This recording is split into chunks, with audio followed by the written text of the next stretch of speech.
Hello guys, welcome back to our channel. We are so excited to have you again. The end SWAT and police brutality now seems not to end, but the government has taken another drastic step to see how they can ban protests, especially in Abuja.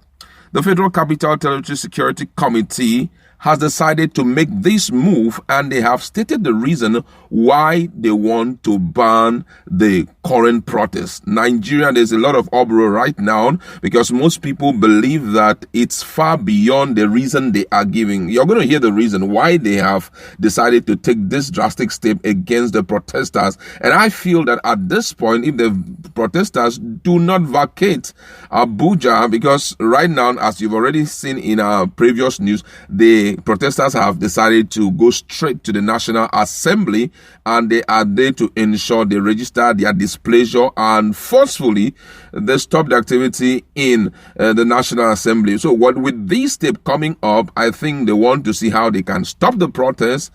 The truth is that the protest is far beyond just police brutality. Right now, people are talking about the bogus salaries of the lawmakers and what are they doing. That this whole thing that we're talking about today started because they have failed in their responsibility. So you now realize that Nigeria are trying to catalog the whole problem of the country and present it during this period of protest. But however, let's look at the reason why they want to ban, or they have banned, the protest in Abuja. And according to the information we've gathered, the Federal Capital Territory Security Committee has banned SARS and SWAT and police brutality protests in Abuja, the nation's capital, for alleged violation of the COVID-19 protocol.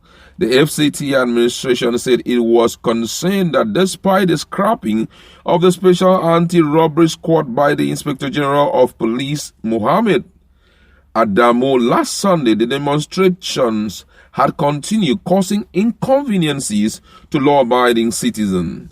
The resolution of the meeting were contained in a statement on Wednesday titled COVID-19 FCTA Security Committee prohibits street demonstration, signed by the Chief Press Secretary to the FCT Minister, Mr. Anthony Ogunleye. The meeting, which held on Tuesday to review the security situation in FCT and address identified challenges, was chaired by the FCT Minister, Malam Muhammad Bello, and had in attendance the Permanent Secretary of FCTA, Mr. Olusade Adeshola, head of the various security agencies and military formations in the FCT, senior members of staff of the FCTA, representatives of religious and traditional institutions, as well as area council chairmen. The statement read, and I quote, it said, while the committee recognizes the right of citizens as regards freedom of association and movement as enshrined in the Constitution, it has observed that the unruly conduct of the crowd and manner of demonstrations are in complete violation of the COVID-19 safety protocols which were put in place to safeguard the lives of the citizen. These violations endanger lives of not just the demonstrators but also other citizens going about their legitimate concern. For the avoidance of doubt, the COVID-19 guideline regulating public gathering recommends physical distancing, temperature checks, the use of facial coverings, among others. Clearly, all these guidelines were flouted by the protesters. Consequently, the committee directs that due to the dangers posed by COVID-19, all street demonstration, protests, and procession will not be allowed anywhere within the FCT. The committee noted with satisfaction the directive by the President, Major General Muhammadu Buhari, retired, to the IGP to disband SARS, as well as other reform aimed at enhancing the effectiveness of the Nigerian police. That's just this is, I tell you, this is shocking for me. And Nigerians have come after this particular statement, and they are in their minds. This one here says they have seen the people are mobilizing to protest against the jumbo salaries. NAS and other government agencies cutting it down by 70%. They are fast putting an end to the protest. The people must at all costs resist all threats. And this one says, should note, mention something, say Buhari, Femi Adesina, headquarters Nigerian Army, Gabashewu, Professor Sibanjo should note that all protesters are following the COVID-19 guideline. Instead, innocent protesters are killed by your administration. The world should hold this administration accountable. Please note. And this one says here, please, can someone here assist us and make sure that they stop this frustrating move by the government to stop this protest? Another one says, anyone that backs down in this protest, it will affect the person's future and generation. Let's tell our kids that we end all governments in our country, we move. Just to show you that Nigerians are not ready to give in. And this one says here, if you answer us very quickly, I don't think it would have gotten to this stage. Which is absolutely true. Which is absolutely true. It wouldn't have gotten to this.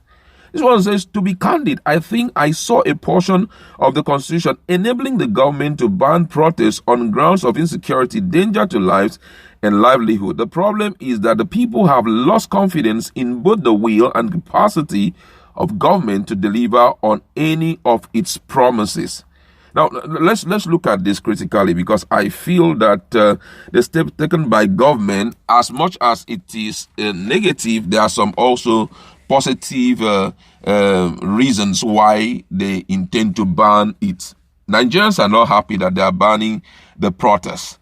But for some government agencies and presidential aid, precisely Bashar Ahmed, he came up and asked some question. What do the people really want? We've been able to hit all their 5 demands. We've been able to meet all their 5 demands.